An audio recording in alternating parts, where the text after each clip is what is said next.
Hi everyone. I thought that it would be a good idea to have a chat with my friend Zahir Khan. Now, it was Zach's idea too. We chat to each other on the phone every now and again and meet up, and we thought it would be a good idea to do this at this time and maybe help some people out with their view on this, whether they're terrified of a virus or whether they're terrified of all the aliens taking over us or whatever it is that they're worried about. And so we thought we'd have a daft little conversation. I don't know where it's going to go. So if you want to hear more about Zach, visit his channel, Zahir Khan, on YouTube, or his website, fallingintothemystery.com, or have a look at, I'll link these underneath, but have a look at the interview I did with him for my Carnivore and Beyond podcast, and that was a lovely chat we had. So anyway, enough of that waffle. Zach, what's up, man? I'm very well, thank you. The universe has aligned again, and we are here talking about interesting things in interesting times. So why is everyone so freaked out? What's going on? I don't know. I was down in Devon when the lockdown happened, and it was kind of really interesting because this battleship came out. One of those kind of aircraft carriers came out, and I saw it in the bay, and I thought, yep, brilliant. Because what happened? Somebody had put one of these joke posts up on Facebook about, the army's coming out the streets, and next thing you know, I see this like aircraft carrier, and I thought, well, yeah, now we're in trouble and stuff. But the strange thing is, during lockdown, I've been kind of busier than ever meeting people. So somehow I've managed to, a lot of teachers, speakers, whatever you want to call them, they've gone online, and I've gone offline and stuff. I've never been busier, and I've managed to travel up and down the country and kind of see firsthand what's happening in the country and stuff. And it's kind of almost like one of these Orwellian nightmares. I was going through Birmingham New Street Station, and it was amazing because the station was completely empty. And there's just one beggar came up to me to ask for some money. And what happened was this undercover police officer comes up to him and says, you shouldn't be doing this and everything. But what was really strange was like Birmingham New Street Station is never quiet.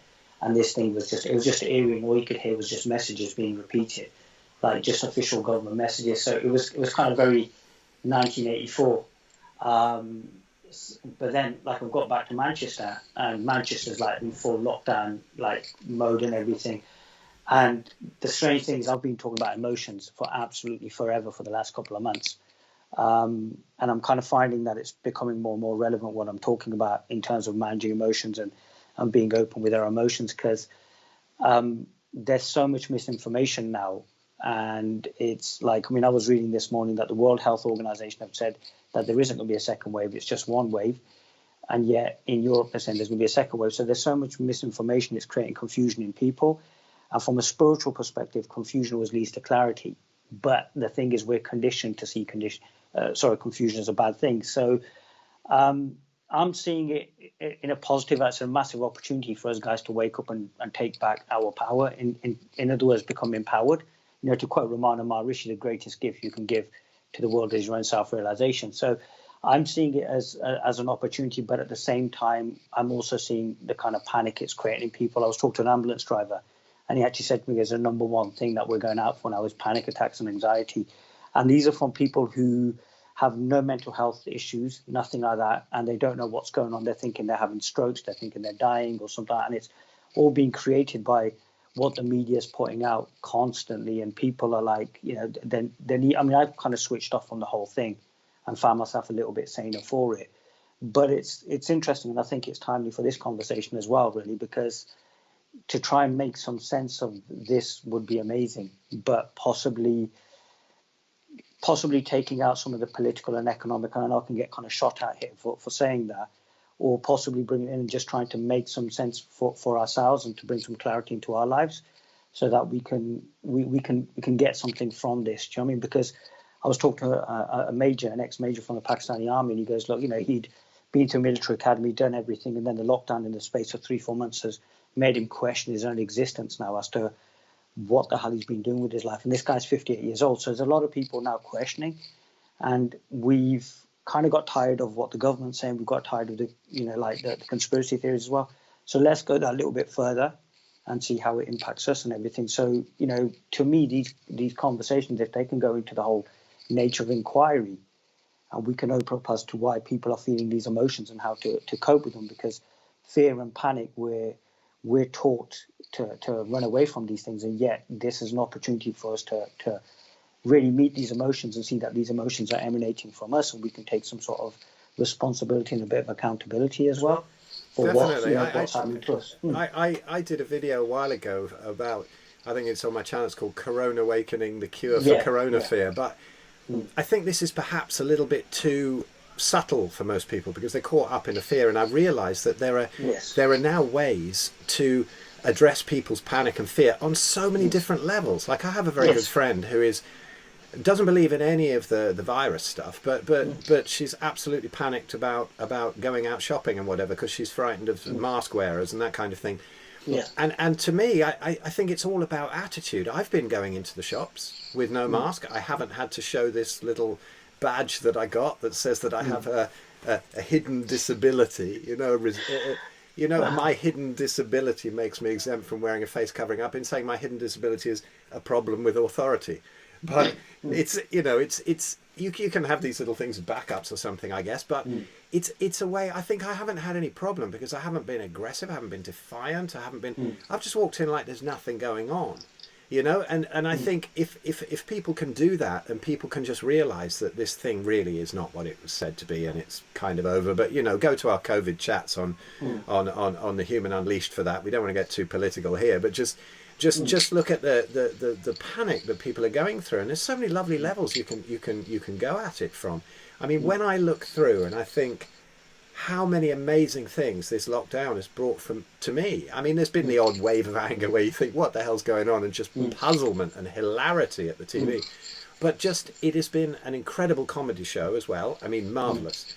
Maybe horrendous consequences that you can also keep in mind, but there's been such a comedy show of how they've dealt with it and the things that people do, It's been hilarious. Sometimes I've been actually crying. I remember one of Boris Johnson's speeches, and I was literally crying with laughter. I thought, this is just marvellous comedy.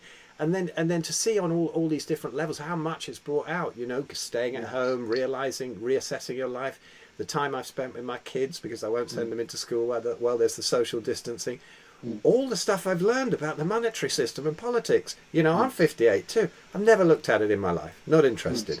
And now the stuff that I've learned, it's taken me down some beautiful rabbit holes of knowledge, and it's cemented some wonderful friendships as well. Some have dropped away because, it's creating division, which is another terrible thing. And we've got to get rid of that illusion. But there have been some beautiful things coming out of it. If people can just realise that and look at some of the beautiful things that have happened that they might not be noticing because of their panic. Like you said, it's the conversations on so many levels. Yeah. I think this is why I've been recording videos, but I think any true conversation has to be elegant, like really, really elegant, and really, sometimes it also has to be subtle as well. I mean, the best thing I heard was about a week ago when I heard a mother say to her children that she thought TV was a great thing. And, in that situation, you're not really going to have a conversation with that person and be able to kind of get through to them or anything else. So, to me, it's been a massive time of observation and really just speaking to the people who are going to kind of listen. Like, so for example, these conversations, we can go at it from so many different angles. It's incredible. And if we look at it that way, there's so much pressure upon us because there's so much for us to cover. What about the political aspects? What about the economic aspects? What about this theory? What about that theory?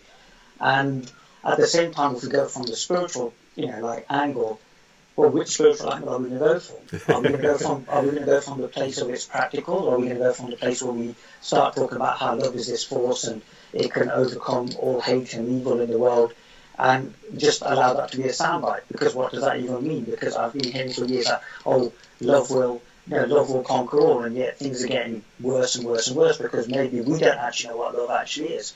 So we can go from the spiritual angle, but again, people are going to be looking for a certain thing there. Well, maybe they're going to talk about some mantras, or they're going to talk about a 21-day yoga program. But I don't think really that is what we're looking to do here. I think it's more really about having a conversation and trying to get to the heart of the matter, which basically means, as you said, there's subtleties and there's layers as well. And it's about possibly eradicating some of these layers. Rumi says it best about eliminating the barriers to love, and it's something I've been quoting away like a madman.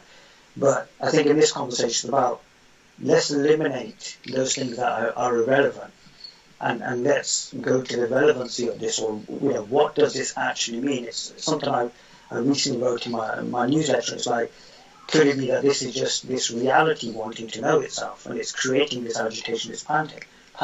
Because let's be honest, when our lives are wonderful, we don't question the meaning of our lives. We don't question why things are happening, and yet, as you said, you've reconnected with people, you've lost some people, you've reconnected with your children, you've learned so much. So really, history may look back on this as, yes, okay, blah, blah, blah, but maybe we should look back as it was an opportunity for us to know ourselves and to make society a fairer, more equitable place. But again, you have to be settled there as well, because that can be something that can be dragged into something. That's why I think what I'm finding now when it comes to this is just really looking at what it is that we're actually meant to be talking about. And because I think it's so important to get, in a sense, the right reminder or the right message out. Because like you said, we can unpack this in so many different ways. And that's like, 20 videos later, we're now unpacking Donald Trump's, endorsement of some drug or something. But instead of that, how do we get to the heart of the matter? What really matters here? I think, something that you said, that it's assuming that confusion is bad. And this is our problem, I think, assuming that various uncomfortable emotions are bad. This is, people have some view that you have some awakening and then everything's complete bliss. There is a possibility of sitting there and slipping into that bliss. You can learn to access it if you want, but because you're not taking everything so seriously. But I learned during the time when I was very ill that was the best thing that happened. All pain is growing pain. And these people who are experiencing this panic, it's a beautiful shift. I really, since the beginning of it, apart from the occasional blip, which is again natural, which I don't worry about, I have thought, this is beautiful. This is going to be something that's going to lead us somewhere amazing, Yeah. And there are some points where I thought, oh, is it? Oh, yeah, I think it is. Oh, is it? Oh, it's, yeah. But I have a friend.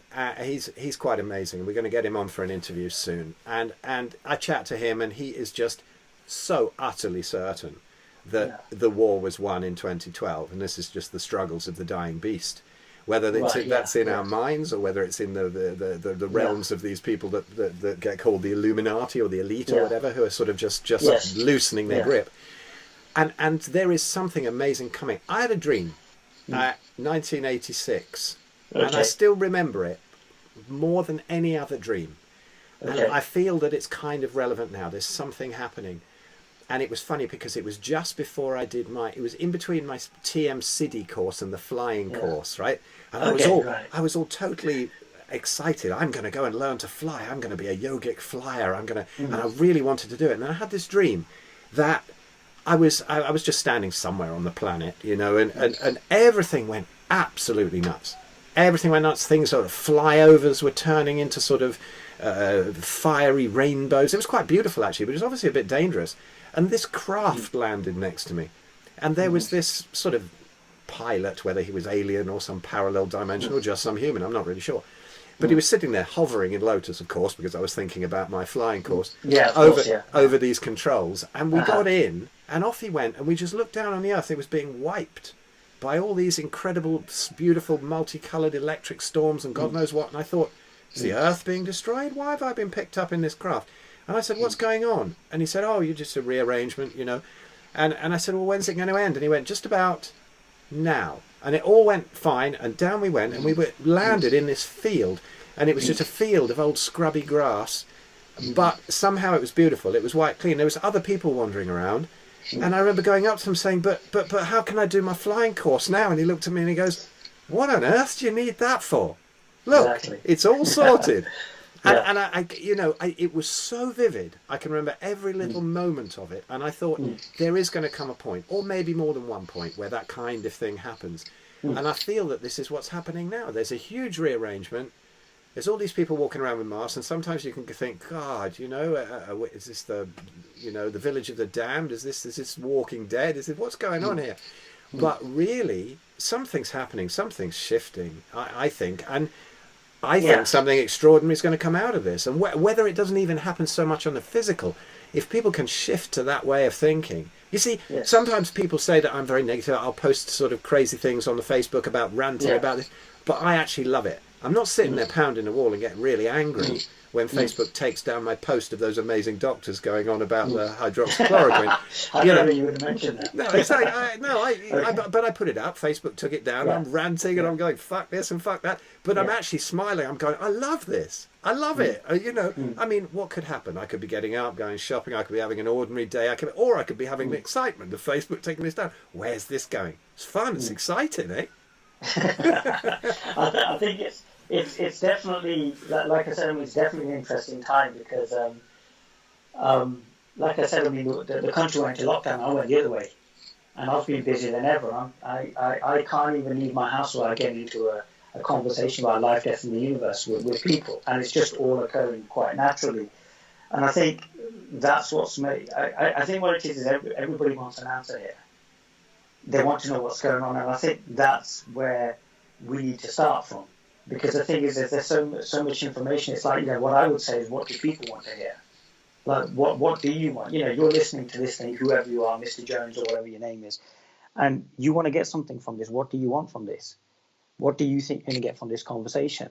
And it's whether we can offer some words, some information, some nugget of information that'll help somebody go, okay, that makes sense for me. Because like you said, I mean, it's like there is, there's all this confusion going on, and the world's going to hell in a basket as far as we're all concerned. We're never going to go back to the new normal, I think.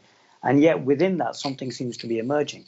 And what is that thing that's emerging? And what's emerging, I think, is that people are becoming a bit more real with themselves now. They've stopped lying to themselves, because it's amazing how death can clarify our thinking. And now that fear of death is here, which is kind of, in a sense, the one thing that we really don't like, we're now starting to look at what it's all about, because Netflix is over now, and the yoga workout on Instagram with that really good looking hot yoga model is not really working anymore. And there's only so much of this stuff you can do before the elephant in the room, which is the question, who am I, starts becoming a bit more apparent. And now people are starting to ask, who am I? And really, that's where you've got to get really honest with yourself, because like you said, and I keep going back to it, we could discuss this on so many different levels, and we could rant and we could rave, or we could say, hey, listen, do you know what I mean? Q is right, and guess what? The world market's about to do this, and do you know what? It's all Bill Gates. He's going to do all of this and everything. And what we do when we do that is we give our power away. We give our power away to some monster, and it's like, how do you bring? But this is the best bit. We know we're consciously giving our power away, because it's up to us, because of our conditioning. Let's look at our conditioning. And I don't know why J. Krishnamurti comes into my mind right now, but if you listen to some of his writings and some of his teachings, he was talking about this such a long time ago, about this whole role of conditioning and emotions. And I don't think I've ever heard anybody talk about emotions to the clarity, to that level that he has and everything. And it's about owning all of these feelings now, and realizing they're our feelings, and that we're feeling these feelings, and that we can't blame anybody else. And the only thing we can control right now is our reaction, which is these feelings and stuff. And what are these feelings trying to tell us? And if we can sit with that, and it gets a bit uncomfortable here at this point, because we don't want to hear this bit, but if we can sit with these feelings, we may find that these feelings are temporal. They don't last forever. So I'm feeling a bit scared, but scared doesn't last forever. So then we start seeing that this feeling is, like superseded by that feeling, which is superseded by that feeling and that feeling. And then we kind of go, hold on, this is all rather transient. This is kind of not real. I'm always going to have these feelings.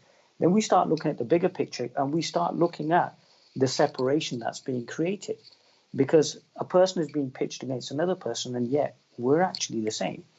And what happens then is we start seeing the other as ourselves. It creates this some sort of a catalyst, and what happens is we realize that everything that's happening is really just an internal conflict that's happening in society right now, and has been happening for absolutely years. Because guess what? We were told to get a job, get married, have our 2.4 children, and have our careers in the city, and everything was going to be great. And what I'm seeing is so many people are still doing that. They're still on that merry-go-round, constantly. And when you offer some information to the contrary of, well, maybe there's a bit of abundance in this situation or something like that, what you find is those people kind of get terrified because they've been conditioned that what's better than what we've got. And what we're seeing is an unraveling of this conditioning, because I think at the end of all of this, whatever the end will look like, and if there even is an end, we're going to see a lot of people changing a lot about what they're doing. My other half's a lawyer, and she can live the 300-mile-per-hour lifestyle with the best of them. And even I've now recently seen that there's a slowing down. There's a bit more laughter now. There's a slight decrease in the tension. And I think what we do is we allow this situation, because it's life playing this situation out, we allow it to do what it needs to do. Because ultimately what it's doing is helping people realize what their real reality is, who they really are. Because it's okay, two guys, we're here, we're ranting away and everything. But the question is, who are you? And the question is, what do you want? Why are you listening to these two guys? Have you ever asked where those answers that you're looking for could possibly be? And you've been conditioned that they're outside yourselves. So you've been running looking for all these fixes and everything. How's that worked for you? And it hasn't probably worked too well. So how about we do something a bit radical now? How about we realize that, the question that I'm asking about what the hell is going on, maybe the answer is in the same location that the question is being asked, which is right here.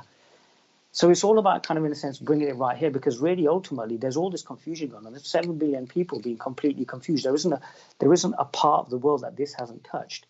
And the question we really need to answer is, what's going on? And we have to help people find it individually within themselves, not to teach them this stuff, because then we disempower these people, is to, in a sense, light that fire so that empowerment and, realization can occur within.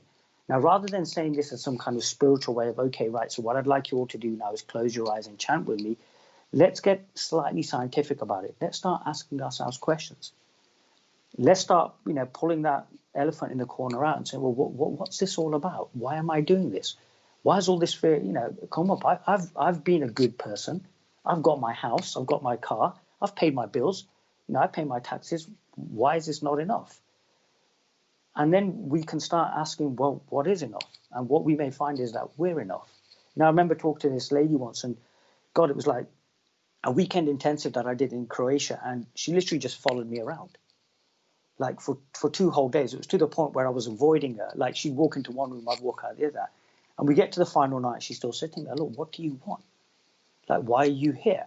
And I said, I just want to be in the energy, because that's what spiritual people want to do. We just want to be in the energy. It's like, no. Fuck that. What do you want? And she's there, and I'm like, look, do me a favor. And I don't really curse as much as I used to, but at that moment, I just went, listen, do me a favor, get the fuck out of the room, okay, right? To which, obviously, I got the reaction that I was going to get, which was, I'm shocked, I'm scandalized and everything. I said, listen, do me a favor, you fuck off, 10 more will come. What happens? The woman doesn't go, because you can just tell the woman's not going to go. Straight away, then in my mind, just the words, just say to her, you're enough. And I knew straight away that the minute I said, what do you want me to say, that you're enough, that I had to get across the room and give her a hug. And I literally just turned around and went, what do you want me to say? That you're enough. And the woman just collapsed, and I'm across the room, gave her a hug, and it just transformed. It completely, because, I'm probably not learning enough to go into the economic and the political thing. I probably am, but I'll just downplay it. But I think we need to get to the heart of the matter. And the heart of the matter is, where does it all start? Where does the Alpha and Omega, what's the core of it? And that core is this idea of separation that's been conditioned into us over generations and generations and generations and generations. And now we're starting to realize that the idea of me and the idea of I and me defending my reality and everything has been, has just been the wrong bill of goods that we've been sold. Because the reality is, where's our security now?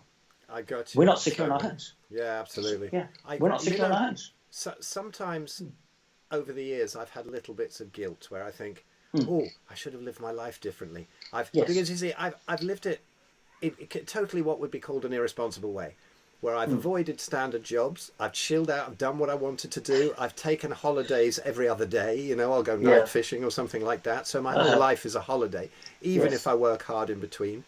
And this to me, I thought, oh, I've lived it all wrong. But then when I look at how easy it was for me to chill out and look at this situation, I've become so grateful with the way I've lived my life, because I've always thought, what do I want to do? What is it that's in my heart? Sometimes I've gone astray, and sometimes obviously we get confused. But when I consult with people now, I see on so many levels so much confusion. And people come to me saying that, you know, I'm the carnivore guy and they want to know how to eat meat and heal their autoimmunity.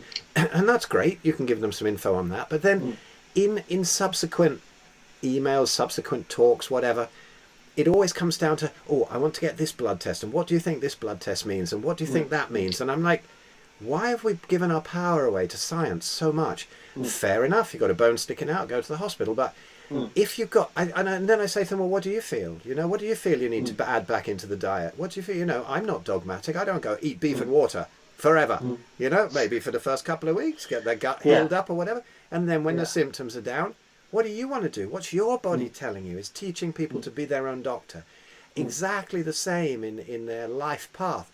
What is it that you want to do? Sit down. Don't panic. Don't panic about the mask. Don't panic about the vaccines. Don't panic about anything. What is it that you want to do? Isn't this a beautiful time where so many people probably have sat at home and aren't panicking so much and have probably found their life path and thought, do you know what? I'm giving up that shitty job. It was pulling me down. It was whatever. And other people, on so many levels, like we've said, these awakenings, you know, whether it's an awakening to what your body wants to eat, whether it's an awakening to what you want to do in life, or whether it's an awakening to the fact that we are just all part of one consciousness and stop the division. And, totally. And it, you know, it is just, as you say, the confusion is consciousness just waking up for a moment, looking down and going, hey, what's going on? We have to sit with ourselves. Yeah. We've spent a lifetime sitting with other people. We've spent a lifetime. I mean, the reason there's such panic is because we've all been really good and done what we've been told to do. And in all of that, we supposedly have lost ourselves. And this is where, to me, I feel there's hope, because we supposedly have lost ourselves. I don't think we've ever lost ourselves. And I think this is just that catalyst which is going to make a lot of people kind of go, hold on, this is all great. But when somebody goes, well, what do you want? Well, I think I want this. But again, that's being conditioned as a wrong thing as well, because if I start thinking about myself, well, I'm greedy now. And that's wrong and stuff and everything. But I say be greedy then. Just be greedy. What do you want? What do you think is your life path and stuff? Because I've had pretty much a similar journey to yourself. You know, I spent a lot of years believing I was broken because I was told I was broken.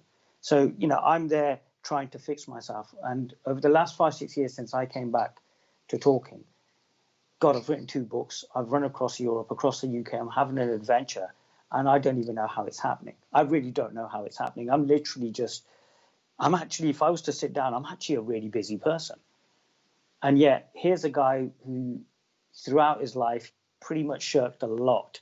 And yet, what's really incredible, by just allowing life to take me wherever it needed to take me, I'm realizing that, oh my God, I can handle so much more. It's like yourself, you know, like you said, look, you're taking days off.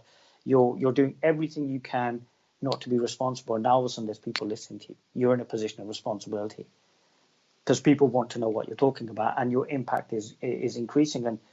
And really, the way people like ourselves live our lives is we just do whatever the moment says. You know, we just do whatever our heart says. And it's not as woo-woo as it sounds to do what your heart says, because that's an internal guidance system which is never, ever, ever going to be superseded by the media, government, conditioning, peer groups, or anything. And I think the thing is, that voice that is with us is the one that we need to be speaking to right now. And that's where the apparent separation of this idea of me and me defending my ideas and everything and what I really am just collapses. And we see ourselves and we see that we're actually quite empowered. Like I said, look, there's a lockdown happens. You know, the first day of it, I just see a warship going across a bay. You know, normal reaction should be, oh God, we're in trouble now and everything. They were all right. It's all over. You know what I mean? Everything. The forces of darkness and light have come together and everything.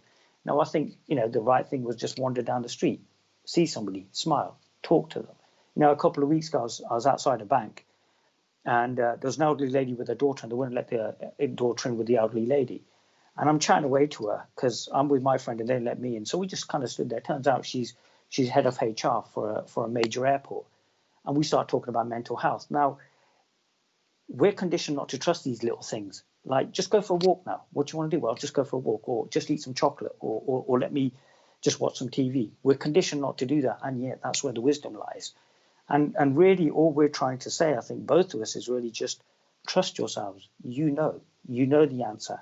And that fear that's coming up in you, that's going to be okay, because what's going to happen is when you sit with that fear, it will inevitably lead you to yourself, because it's your fear. It's occurring in you. And rather than run away from you, which is run away from the fear, which is trying to run away from yourself, which is crazy because you can't run away from yourself because you're always there. What you might find is by just sitting with that bit of uncomfortableness, that uncomfortableness will disappear the minute you accept that it's actually my fear. It's not something the government has given me. That's where empowerment starts, because that's when the blinkers come off and we start looking at what's going on around us and we go, oh, hold on, this is kind of interesting. That's when we start really hearing. That's when we start observing. And these are skills that we've been dulled down into because we've got that 24/7 lifestyle, which is constantly bombarding us with adverts, with this, with that. And we don't get time to sit with ourselves. We talk about self-love and we have no idea what it means. We think it's light a few candles, have a bath and everything, and Netflix and chill. To really love yourself is to know yourself, and to know yourself, you've got to sit with yourself. But that's uncomfortable because this is why we have mental health issues. This is why I would rather take some citalopram than face the problems. But we might find that those problems aren't as bad as we think. But we've been told from such an early age that, no, you do this and this will happen. So we've been conditioned to accept the next moment, not this moment. And that's the tragedy. And that's where we've got to, in a sense, help people see that it's really just this moment. This is all we have. And this is who we are. And this is where, we can find the realization of salvation that we're looking for. Now, I know that kind of comes across as esoteric, but the thing is, it has to be like that because of the way, obviously, there's so many people watching this and the way it's being addressed and what have you. But I think the thing is these videos are just an invitation for people to come and sit with us and talk to us a bit further. Because there may be one person who watches this and it impacts them. Well, that's enough then, especially if they wake up to who they actually really are, as opposed to the story that they were told, the name that they were given, the identity that they've been defending all their lives. So, to me, that's important. You said something there, about just not living here. And I just want to bring in for any sort of so-called spiritual people that might be watching this, something that we often talk about when we're together is this almost disease of seeking.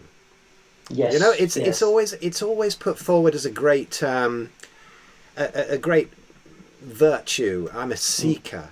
And to me, I think this is just what everybody is. Life's going to be okay when I get my paycheck. Life's going to be okay when the new government gets in. Life's going to be okay when we get a vaccine. Life's going to be okay, all of this putting it over into the future. And I've noticed actually during this whole situation that some of my more spiritual friends, if you like, have been the ones who are the most freaked out and or the most taken in by absolutely everything that they see on the TV. And I think this is a symptom. There's being spiritual, and I'm so glad you said this because you're going to get me started now. One sec, because I want to get you started. Yeah. But this is a symptom of having given away their power to gurus. This is a symptom of having given away their power to some book that they've written, they've read. Often some dead guru. That they have to say. And like in the TM movement, often every sentence is started with Maharishi says, yes, but what do you say? And I think this sort of carrot that's been dangling for spiritual people is the very essence of what spirituality isn't about. And so I love the way that you talk about this. So I'm just going to set you off about seeking because go for it. You always say please don't, but you want to. You know what it is? The problem we can't speak about spirituality is because everybody's got these preconceived ideas about it. Yeah. And there was a very famous teacher once who stated, a reality with no name has now become a name with no reality. And these spiritual types that you're talking about who are now freaking out, I would say they're not spiritual. They're not spiritual. To wear the garbs of a mystic and to be a mystic are two different things altogether. We can all wear the patch robe of a dervish. Doesn't mean we're a dervish. And this is the thing we're seeing in the spiritual community. There's a lot of people claiming, like you said, I've done the Siddhi course and I've learned how to yogically fly. And now I'm panicked out by some virus I can't see, or I'm panicked out by even seeing that person wearing a mask and stuff like that. Then what you're doing isn't real, because true spirituality, and I'm now going to throw the word spirituality out because I don't get it. True reality means it's practical. It means you don't get scared in these situations. You know what I mean? It means you go further into what you actually are. But the problem is the guru system has worked so well for thousands of years that now so many charlatans have jumped in now and went, oh, well, this is a great way of making money. Away we go. And the thing is, it's exponential now, the growth in this. I mean, the thing I noticed was the minute this coronavirus thing hit, I became popular. It was crazy. I was like, oh my God, I think I remember saying to you as well, I think we're in a growth business here, because people are just conditioned to give their power away. And guess what? There's always a guru on every corner waiting to take your money from you. And he doesn't want you to wake up, because you're potentially a cash cow that's going to be going, which is why seeking is seen as such a great thing, you know what I mean? Which is why we're told that we're not quite there because our chakra isn't quite ready.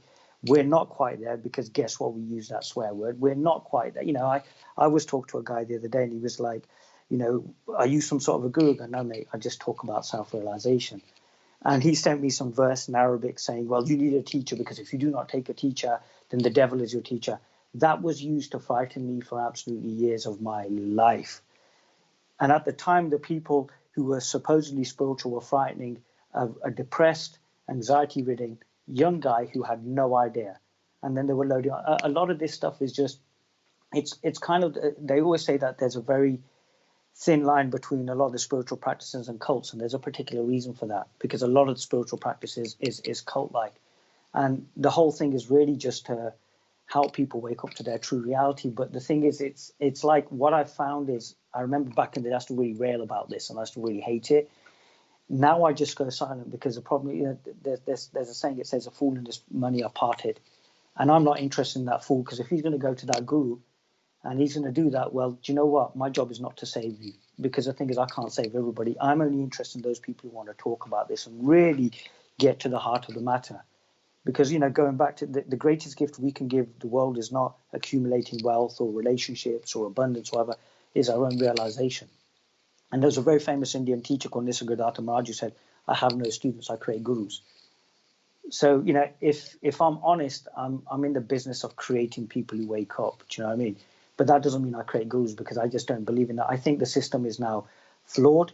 We need it, but the true teachers are probably few and far between. Nowadays, anybody with an Instagram account can put up something and away we go.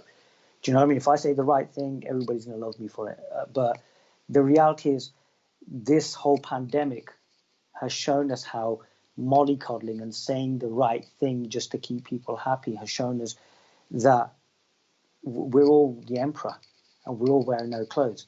And the pandemic is just that child who said, there you go, let me show you what you actually are. So we've seen our status. We're naked. And yet we feel we are wearing the finest of robes. I'm going into metaphor, I think, here. And this is the thing. So what do we do now? How do we get those clothes on? And the thing is, we've got to go for real security. And real security is in realizing who you actually are. It's not in your possessions. I know so many people who are going to lose their business over the next couple of months. And yet we're told, accumulate wealth, accumulate property and all of this stuff and everything. There are people terrified now about where they're going to get their next meal. And we should be dealing not with where they're going to get their next meal. We should be dealing with the very core of it, which is where has that fear emanated from? Because it's, when they say, you give a man a fish, you feed him for a day, you teach him how to fish. You feed him for life. We have to help people realize who they are. So teach them who they are. But never allow yourself to be in a situation where you assume you can teach someone and everything. Because it's a misnomer what I'm saying. Even teaching is just, nobody teaches anybody. It's really remind people as to who they actually are. Because that's more important. Because at this moment in time, even the well-meaning conspiracy theorists are absolutely frighteningly, absolutely living daylights out of people. If I see another, guess what, Donald Trump's about on Air Force One now, and he's going to take on the Illuminati, and he's going to take on the, it's frightening people. And then people are also then looking, we're wanting people to go inwards, not go outwards. So even some of our well-meaning teachers, if they don't understand this whole concept of a good teacher leads a person inwards, if they're still standing on the pedestal and saying, listen to me, listen to me, listen to me, then we've got a bit of a problem. Because it's like, something, you said, I had an incident with a young man years ago, and he came along and he quoted every single poet from the Indian subcontinent in the space of 10 minutes. And I remember thinking, God, I've got a live one here. And I thought, how am I going to deal with this? And I told him, I said, well, that's great, but what are you saying? And that's where he went quiet. And the thing is, don't listen to us. Okay, we're going to offer you some snippets probably here. You might think, well, that was interesting. And when's Phil going to get back to the actual business of talking about meat and stuff, and why has he got this guy on? But the thing is, if it can light a fire in you where you start questioning, your own sanity, your own existence, your own emotions, then the job is done and everything. I think Jung said it best. I think, he said something about he who goes inwards awakens. Now we've got to make this, we've got to de-emphasize the spirituality and the esoteric nature of this and say, look, this is something that's accessible to everybody. Which is why, I tell my story. I'm an ordinary guy. I wasn't born on the banks of the Ganges. I was born into a working class family in Coventry. The three wise men did not turn up at my birth. When I did try to do the spirituality thing, I was really pretty crap. I didn't know how to sit in half lotus position, and I definitely didn't know how to chant. I still don't know. I didn't wear the funny robes because guess what? I couldn't afford to buy them and stuff, because it was amazing how the school was kind of saying, well, yes, you need to wear these robes. Guess what? You can buy them from us. So, but what happened somewhere along the line, I got a bit honest with myself, and I had to get honest because I was in pain. And I realized that no one's ever going to take my pain away. So those emotions that you're feeling right now, no one's going to take those away. So get honest with yourself. Ask yourself, why is this happening? Why are these emotions happening to me? Why am I feeling like this? I've done the right thing. But then question, have you actually done the right thing? There was this beautiful woman I once met, and she told me a life plan. And she was like, I'm going to go to university, I'm going to get a degree, I'm going to become a lawyer, and I'm going to get married, I'm going to have children, and I'm going to be living my dream. And this is all going to happen by about 24, 25. Oh, I was like, great, wonderful. How old are you now? She went 32. How's the dream? She goes, I'm waking up at 4 o'clock in the morning to emails, and I'm working around the clock and stuff. And I think the spiritual community has let itself down really badly because we've been arrogant. We've assumed that we know better than these people. And it's about, my latest article on my website is called In Life. And I'm finding a lot of what I consider people who are really living this reality are now starting to go into life. They're going into their communities and they're talking to people and they're smiling at people and they're socially distancing and hugging people if that's what they need. Because sometimes the presence is enough because it reminds it. The words are relevant. So I think that's where spirituality has to go back to that time where, as that very famous teacher said, a reality with no name.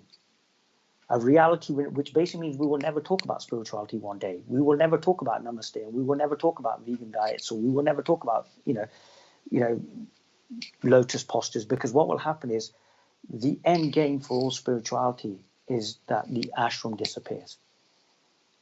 And for that, we have to negate ourselves in this equation. We have to be out of the way. So ultimately, even we have to leave this behind as well. But that will happen as more and more people, and they start, like you said, waking up to themselves, and that can be as simple as, I've just found my life's purpose. Oh, that book I wrote all those years ago, I think I'm going to dust it down and see if I can get it printed. Or, do you know that piece of art that I've really wanted to paint? Well, that's cool. Or, that girl who I really love? Well, guess what? I'm going to go for it. I'm going to tell her I love her. Or, that broken relationship? I'm going to pick up the phone and make it happen. That's what this pandemic should be actually showing us. And I think that's what it's showing for ever-growing numbers of people, because of the fact that we're being faced with our own mortality now, and we're realizing we're not Superman. We're realizing that our Instagram followers aren't going to save us, and our cars aren't going to save us, and our relationships aren't going to save us, and our house and the amount of money we've got in the bank is not going to save us, because it can all be taken away in an instant. So what's real? What's concrete? What's permanent? Well, and this moment is what's permanent. Zach, I think it's very important to bring dog turds in here now. Sorry? I think it's very important to bring dog turds in here now. Because, why not? Yes, because it just suddenly occurred to me a way of expressing this. Now, nobody likes clearing up dog turds, right? Yes. But imagine you're sitting there, you're trying to watch your Netflix or whatever. There's this horrendous smell. The dog is dumped in the corner.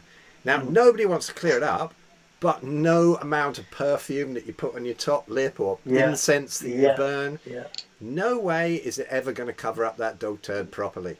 So and if you leave it, then the dog's probably going to step in it and then trample it all upstairs as well, or one of the kids is. So you've got to clear up that dog turd. Now, my point here is to bring it home to people who are avoiding stuff. I think one of the main things that people can do without getting too really esoteric, exactly what it's like to wake up or anything like that, is just if there's something that's keeping you awake at night. The first instinct is to run away. Now just sit with it. Just really sit with it. Just sit there. Don't even say, let's face it. Just go, I want this to get even worse. Bring the whole lot onto me at once, and then really let me feel it. Let me feel it in the body. What's it is? Probably I find when I see people, because I work with a lot of people with autoimmunity and whatever, Mm. whichever part of the body is kicking off the most is very often related to the worst nightmare that they're trying to bury. And when Yes, they yes. actually look, and when they just let themselves surrender to that problem, it very, very often vanishes. It's like telling the kid to look under the bed. There is no monster there, you know, where it's been I lying in think bed that's all where the night. concept And of time comes into that's it. what brings people to Yeah. a state where they can actually see things more clearly. And Yes. if the big fears, just deal with them one at a time, you know. Take Yes. the dog turd, put it in the bin, put it in, flush it down the toilet, whatever you do, and clear it up, and eventually that smell will go away. You know, it just clears. Open the windows. It's It's really funny you should easy. say that. It's really funny you should say that, because I think I as I just said, that's where like time comes into it, and just taking your time with it, because like, as many people know, I mean, I went to Bosnia like about a year or two ago, and Bosnia was the scene of some of the most horrific violence that has ever graced God's green earth. And I remember talking to the daughter of this British soldier, and this guy was like, he was a career soldier. This guy was as tough as they came. And they go, he went to Bosnia and he came back, he was never the same man again because of what he saw. And while I was in Bosnia, I remember going to a centre and the woman wanted to open up a screen room. And I was like, well, why are you going to open up a screen room? Well, people can come in here and they can scream their lungs out and they can release their trauma. And I was like, please, whatever you do, don't do that. Just don't do that. And she was like, why? I go, because you just don't know what you're going to be opening up and stuff and everything. Because here was a place where, you know, trauma had literally just scarred the land. You know, you couldn't go anywhere without seeing dead bodies. And, you know, Sarajevo, they go that apparently the bullet holes are still in the wall and all of this stuff, everything.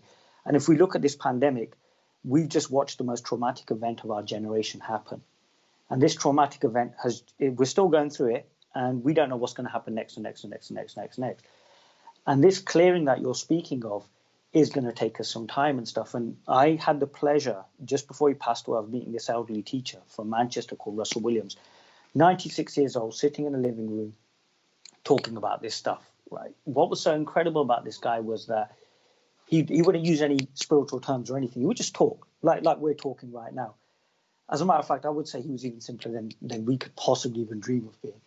And what was really, really incredible was that he'd had this particularly violent opening in his life, this awakening or whatever you want to call it. And it had brought so much compassion into him that he just sat with people and he helped them. Like you're saying, you know, you're working with people, you can say it can move in an instant. But I think what we need to do is just really, in a sense, take our time. You know, say to them, look, there's that really bad emotion that, yeah, maybe you should sit with it. It's uncomfortable. But then maybe if you find it uncomfortable, avoid it as well. Because sooner or later you'll go back to it. What's happened is I think this pandemic has kind of speeded things up and stuff, because people have been kind of going forward and backwards because we've seen this rise in mental health issues. And, you know, I think a lot of the psychiatrists and psychotherapists now realize that they really don't know what they're doing. I think it's about creating a space where people can just be by themselves and sort of be with themselves and to have a meal and to be amongst like-minded people. And I think, again, you know, going back to, you know, the spiritual community, I think that's where we failed.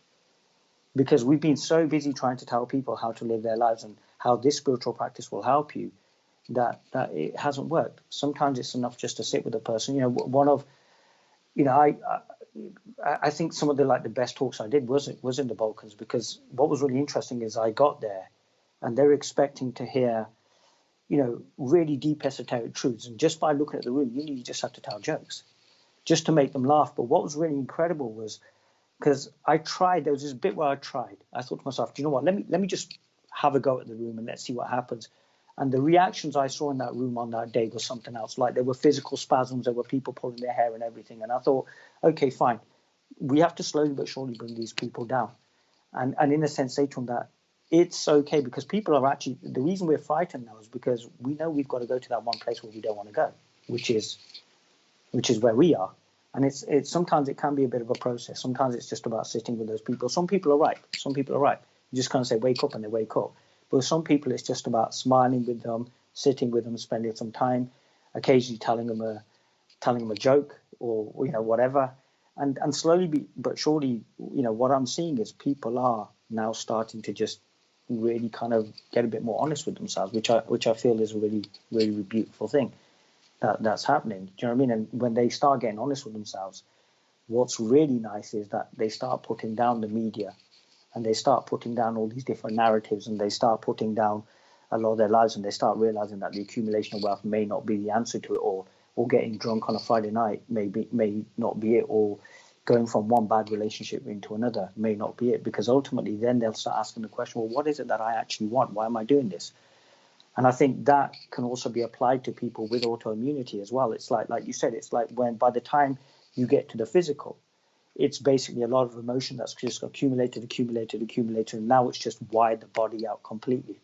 But again, does that mean that there's no hope there? I think there's hope there as well. It's just, again, with people with autoimmunity, I mean, one of the things I love was your story in that bit where you said that there was this point where you just accepted it, that, look, I might be like this for the rest of my days, and that was transformative. And I think we've got to get people to just accept the situation that they're in, stop running from this fear, stop running from this panic, and literally sit with it as and how you are, because we're not all great. We weren't all born like the Dalai Lama and stuff. You know what I mean? We mess up a lot. And we've also got to address that it's okay to mess up, and it's okay to have these emotions as well. People are suffering because they've been told for so long that they've got to act a certain way, they've got to be a certain way. Now with the rise of social media and the perfect selfie and everything, the next generation is under so much pressure, it's unreal. And we've got to let people know that it's okay to make a mistake. It's okay to go fishing if you want to go fishing. It's okay to mess things up. Do you know what I mean? The amount of times I've put my foot in my mouth is, God, you know what I mean? You know, it's legendary, but that's okay. It's okay to make mistakes. It's okay to be feeling these feelings as well. It's perfectly fine. I know you've been told, no, it's not, because guess what? It's all about the stiff upper lip, or guess what? It's like this or this. But this is where we've got to soften the narrative, or we've got to soften everything so that people can just allow themselves to be themselves. I've been having a go at someone who's been coming to my talks for the last couple of years, and it's been crazy. And I occasionally write poetry. And a couple of weeks ago, what was really interesting is I was like, I've never written you any poetry, and just wrote a poem and sent it to them. And they confessed the next day that all my shouting and all my oi, sort yourself out and everything hadn't worked, and a bit of poetry had that effect. And I was like, you are joking. And now I'm starting to see that person laughing with themselves and sitting with themselves and softening, and you know, and you can see that their life is changing. It's really about saying to the people that, you know, these keys that you handed to everybody, well, they're being handed back to you. What do you want to do with that? And that's such a beautiful thing. And I think that does start with, like you said, with acceptance. I mean, you know, if you look at your own story, you're lying there on a sofa, racked with arthritis, thinking this is it. And here you are years later, you're an inspiration to so many people. And it's incredible. Why? Because you got honest with yourself. And that's such a beautiful thing. And I think the core of your message, and I could be wrong, and please correct me on that, was just that moment of acceptance. That was the transfer. Whatever you've done since then, that was the moment. And it's about helping people find that moment. It was, and I think there was another thing there, which was like people say, how did you find this path? How did you tell this one from that one? Well, I started off looking at all sort of scientific stuff and listening to authorities, and then thinking, well, this person's been debunked, and this person, and instead, what I started to do was listen to the actual people speaking. Who I thought were, very high in that field. I started listening to them and not listening to what some article that somebody had written about them. And instead of feeling my way through that path with my head, I started feeling it through with my heart and my intuition. I'd listen to somebody and I'd think, how do they come across? And this is what I'm seeing now. And I'm seeing people getting so upset on both sides, and these doctors who are coming out and getting censored and whatever. And then you might send a link to somebody and say, have a listen to this person.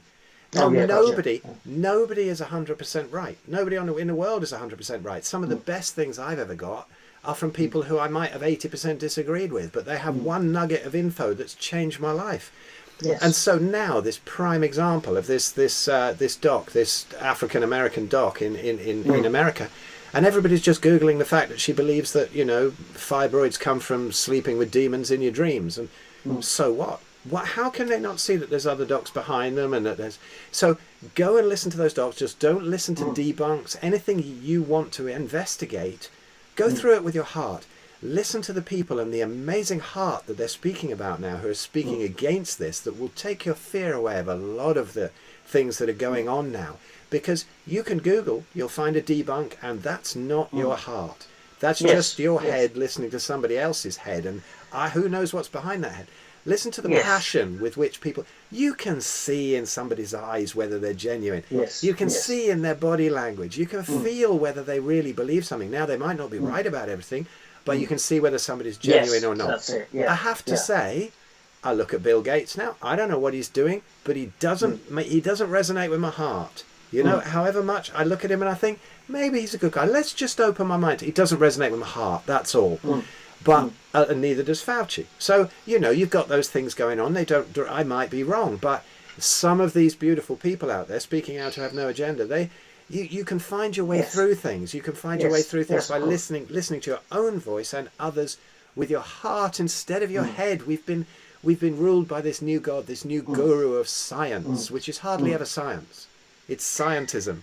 And so It's stop worshipping at the altar of science altar of and science. listen to your Yeah. heart. We've lost the art of Do you know what it is? intuition. It comes down to two words. It's about trusting yourself. Yeah. And that basically means also undoing so many years of conditioning in which you were told not to trust yourself. Because, life told you that to trust yourself is not a good thing. You've got to do what everybody tells you to do. And I think trusting your heart,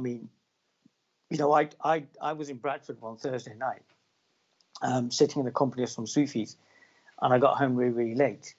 And I woke up the next day and I knew I had to be in Liverpool. And I was tired and I didn't want to go to Liverpool. But something said to me, you know what? You're going to go to Liverpool and stuff. And I remember standing outside the flat where the meeting was going to be, and you walked past. Now, I didn't need for you to come up to me and say, hey, guess what? I've healed myself from this. I've had an awakening. Everything. It was an instantaneous connection. It was just like, there wasn't any need for a mind there. There wasn't a need for the mind to logically try to understand. And you walked down and I was like, this man's going to be coming to the same meeting as me. And lo and behold, yes. And we sat next to each other as well. And, we didn't really even introduce ourselves to each other. I didn't say, hey, my name's Zahir, my name's Phil. And yet there was just this understanding. There was just this knowing. And it's about sometimes trusting that knowing. I remember just like, afterwards we went for a walk, we got to the station, and that happened. And I think we're conditioned to miss these moments. And I think, like you said, sometimes those people who are living from this reality, there is something about them. And our heart resonates with them. Like I agree with you. I have the same sentiments about what Bill Gates is doing at this moment in time, and Dr. Fauci as well, and even the World Health Organization. And I don't really tend to go. And I think this is where we've got to go back to trusting ourselves, because we do know. That's the bottom line. We do know. And if we think something is wrong, then we need to trust that. We can call it trusting your gut or your intuition or whatever, whatever you want to call it. But, there is a language which has no words. Listen, as Rumi stated. And I think that's what we've got to go back to. But for that, we have to start trusting ourselves. We have to be patient with ourselves, because patience is that whole gateway to wisdom. We need to be good to ourselves. The world is telling us that we need to panic now. The world is telling us that we need to stock up and we need to wear masks and all of this stuff. And in all of that, we're losing ourselves. And it's really about reclaiming ourselves. Your journey of transformation started when you accepted yourself. And it was the same thing with myself. When I finally realized that everybody was saying the same thing, everything just stopped. And it was like, oh, okay, now what do I do?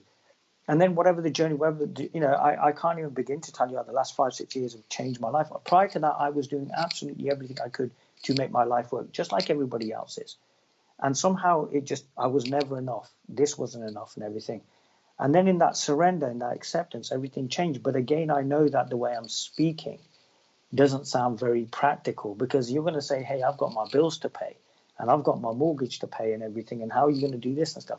And this is where, this conversation is really an invitation to anybody who resonates to sit in conversation with us, either myself or Phil, and see where this conversation takes us. Because yes, diet is needed, light is needed, the politics and the economics and the conspiracy theories and everything is needed, but there is something that underpins itself, which is this whole knowledge of self. And if someone wants to talk about it, they'll find their way here. It's really as simple as that, because as I said at the beginning of this, it's just about us getting to the heart of the matter. And what I'm enjoying is the way we're getting to the heart of the matter and talking about the things that really matter, which is just here and it's just now. We've been conditioned not to accept this moment and say it's the next moment, it's the next moment, it's the next moment. And that hasn't worked out too well. And we're now seeing that because that's created separation, it's created this idea of time, it's made us lose who we actually really are. We're all just, most of us are just children in grown-up bodies struggling to try and make sense of it, feeling quite alone in the world, and yet the world entire, all the resources in the world are with us. But because of that disconnect, which is a beautiful word that you always use, because of that disconnect, we're here panicking now. So instead of disconnecting, let's connect. Let's see that the apparent other is me, that the other is me, that there is this one consciousness. But then how do we access this one consciousness? It's dead simple. You're the entrance. You're the doorway, and it's dead simple. Just trust yourself. Perfect. Because you already know. Can I jump in there, Zach? Yes, of course. Because you've said something amazing there, and this business, this is real. This is something that you were bringing out in your last video that you made about the rise of mental illness and whatever. I mean, people are feeling very isolated and very alone. Now, how is it that you meet these people? Over the past couple of years, I have met some of the most extraordinary people. You absolutely include. I mean, when we met that night, spaced me out so much that whole evening that, like I told you, I left the handbrake off the van and ripped the whole van door off when I got home. It was like I was mashed. But other people, like the people I'm working with in the Human Unleashed, Jeremy Ayres and Ben Hunt and Graeme Norbury, and these people who I've met have been a direct result of me just really finding out who I am and what I want to do and following that path. Now, to somebody who's incredibly alone in their little flat now, and they're terrified of one thing or another, and they're feeling alone and isolated, it might seem a daunting task. Oh, if I follow my path, I'm going to lose my job. My family's not going to want me. All of that. It might seem like a daunting task to break out. But just one step at a time, look at those fears, sit with them, get to a point where you're really comfortable with who you are. And it won't happen tomorrow, it won't happen the next day. But if you really follow your path, those other people will turn up that you're supposed to be with, that path in life that you're given, not seeking for something, but to really live with who it is you are and go with your desires. It's not about being desireless. This desireless is just a method of gurus controlling somebody. It's really listening. Exactly. It's listening to those desires. Listening to those desires, trusting them and going with them. There's nothing wrong with desires. That's how you find your life path. Zach, we're on about an hour, and we said we'd try and keep these to an hour, but as soon as we get into these, we want to go on. You can close it. What are your last words on this? What do people need to do to stop feeling the panic and the isolation and the fear right now? I think we should just carry on, if you're okay with that, and we'll just let it natural. I know we've got this hour, but I don't know why an hour and a half has come into my head, because I think we're getting into the meaty and juicy kind of part of this all now. Look, you're sitting in a flat and you're alone and you're not quite sure, and you're trying to make your life work and it's not working. I think we've all been there. I've written an entire book about it, about hating myself, about trying to kill myself, and just being depressed and not being able to do the things. And as cliched that normal people did, and as cliched as it sounds, you do get through this. But again, that's a cliche, and I've not really answered whatever your question is, really. I think the thing is, it's going back to what you said about you've met all these people. Well, birds of a feather flock together, as they say. And there's a very famous school of Sufis called the Naqshbandis, and they say our ways of companionship, in other words, meeting. And I think these record levels of loneliness are all actually happening because of this disconnect. And it's about how we can meet each other. Social distancing is only going to make that worse. They actually say that the worst psychological torture you can do on anybody is just to ignore them. And we're being conditioned now to ignore, because the whole idea of me has come into it. I started off by quoting Ramana Maharishi saying the greatest gift that you can give the world is your own self-realization. I then quoted an Indian teacher called Nisargadatta Maharaj who said, I don't have students, I create gurus. I would say to anybody who's feeling lonely, reach out. Talk to us. We're here. And we're here to listen. And, yes, okay, you may feel, our whole job is to listen. I started off in an empty room about 5-6 years ago. And I'd go to the Theosophical Society every single Friday night, fight with the lock for about 15 minutes because it was jammed, and then get into a room, heat myself up, and then walk out again. And people came. And I remember there were times when, like, I would go there and had no money. I didn't know where my next meal was going to come from, but I just knew I had to be in that room, again, just trusting. And I'm not saying I was some sort of paragon of trusting. You know, I was scared, because it's okay to be scared. And I'm the guy who stopped seeking, and I was still scared. I was like, how am I going to pay for this room? Oh my God, are people going to turn up? The first night when somebody finally did turn up, 3 of them turned up. I didn't know what I was going to say to them. Again, I'm the guy who's got the interviews out there, got the podcasts and written the books and everything, and I don't know what to say. And it's okay to feel lonely. It's okay to feel scared. And I also know that whatever I'm saying right now is complete crap, because it's not going to be adequate for you, because you believe your pain is real. You believe your suffering is real, and how could I possibly know? But you might, if you sit with it, realize that others have gone through what you've gone through. And because of this whole idea of separation, we don't believe that anybody else has ever done this.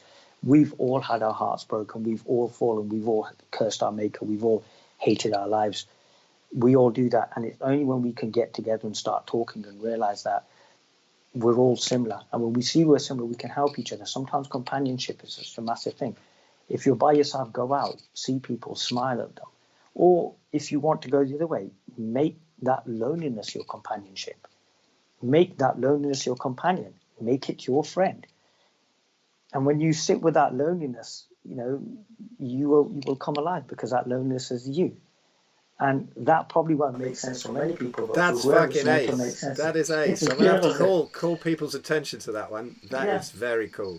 Make loneliness your companion, and you may find, you know, that everything will open up, because, like I've said, we have this huge opportunity right now, you know, to awaken to our true nature. And what's beautiful is now, you know, me and Phil have been trying to do this for absolutely forever, you know, these talks, and now all of a sudden there's this whole desire to, okay, let's start talking. Let's start talking about the things that matter. Let's start putting away the things that are scaring people, and try to remind them in a practical way that you're the solution. You're the reality that you're looking for. You're the, you know, you are where the emotion is happening. And just by accepting that emotion can just disappear. And you just have to accept it. Go against your conditioning, but take your time with it. Because if you're sitting in a room and you're lonely and your life is a mess, then you failed. And you failed so many times, it's incredible. So why put pressure on you now and say, hey, sort that emotion out, because that'll just be another failure, and then you won't listen to us. So take your time. There are people like you. Reach out to us. Talk to us. For all I know, the next roomie could be listening to this podcast right now. Incredible. How beautiful would that be? So get in touch. As you said, you know, as you started becoming more and more aware of yourself, it was incredible how all the right people came into your life, as and how you needed on your journey. And it's a similar situation with myself. You know, I've come down to Manchester. I know absolutely no one. I've just absolutely destroyed an entire group in Glasgow. And I thought, well, was that an act of self-sabotage or what? And now I realise it was the greatest thing that could have ever possibly happened to me, because I ended up going around the world talking to people, writing books, doing these interviews, all sorts. And yet I'm a guy who wouldn't brush his teeth for days on end, who wouldn't get out with his dirty clothes for days on end, who didn't have money in his pocket, who contemplated death on so many occasions. And now I sit there in front of like 4 rooms. And if I could go back in a time machine and say to him that this is what's going to happen, he would probably have the same reaction you're having as you're listening to this, and say, no, that couldn't possibly be me. I say take the journey. That's the only thing that matters, because your suffering is not real. And you can come at me and you can say whatever you want, because I've done this before and I've done it real time. I'll just say your suffering isn't real. Now come at me and tell me that your suffering is real, and one of us is lying, and I don't lie. It's like the idea of seeking what is being sought, what's lost, and everything. Because I will always address you as the inherent perfection that you are. So even in your brokenness, I will see your perfection. And that's where you'll realize that your brokenness is not brokenness, and you are the universe entire. And that's my reminder to everybody, and that's the reminder why Phil is constantly on Facebook fighting people, ranting, raving, and everything, because it's coming from a place of love. It's coming from a place of compassion. You know, there's a hadith of the Prophet goes, you know, you cannot be a believer until you want for your brother what you want for yourself. We want for others what has occurred in us, but we don't want for them in the sense that there's something that they've got to achieve because a guru's saying you've got to do this.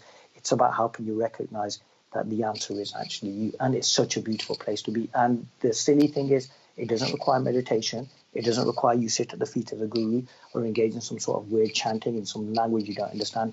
It just means accepting yourself. because that's your natural way of being.